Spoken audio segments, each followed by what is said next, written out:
दिल्ली के वज़ीर आला अरविंद केजरीवाल ने चारशंबे को दिल्ली के ओखला से आम आदमी पार्टी के रुकन असम्बली अमानतुल्लाह खान से मुलाकात की। मुलाकात के बाद उन्होंने वज़ीर आज़म नरेंद्र मोदी पर हमला बोला। वज़ीर आला अरविंद केजरीवाल ने कहा कि तमाम फाइलों की जांच हुई थी, एक पैसे का भी घोटाला नहीं निकला।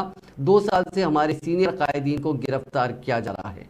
मनीष सिसोदिया के खिलाफ सबूत नहीं मिले। वज़ीर आज़म मोदी आम आदमी पार्टी को खत्म करना चाहते हैं। कल अमानतुल्लाह खान के यहाँ ईडी की रेड हुई। ये कोई पहला मौका नहीं है जब प्रधानमंत्री जी ने आम आदमी पार्टी के नेताओं पे रेड कराई है। जब से हमारी सरकार बनी है दिल्ली के अंदर, प्रधानमंत्री मोदी जी की पूरी कोशिश है कि किसी भी तरह से आम आदमी पार्टी को कुचल दिया जाए, ख़त्म कर दिया जाए।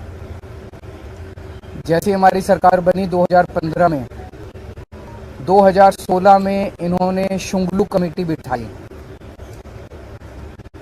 शुंगलू कमेटी ने हमारी दिल्ली सरकार के तब तक जितने काम किए थे 400 फाइल मंगाई, 400 साढ़े 400 फाइलें मंगाई।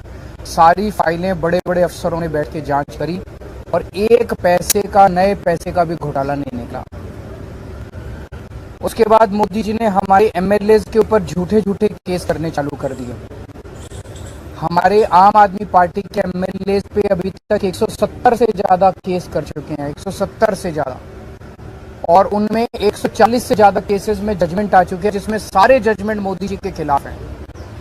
सारे जजमेंट हमारे पक्ष में आए हैं कि झूठा केस किया गया हमारे एमएलए के खिलाफ, झूठी एफआईआर की गई, झूठी गिरफ्तारी की गई, गलत गिरफ्तारी की गई। उसके बाद इन्होंने पिछले 2 साल से हमारे मंत्रियों को और सीनियर नेताओं को गिरफ्तार करना चालू किया।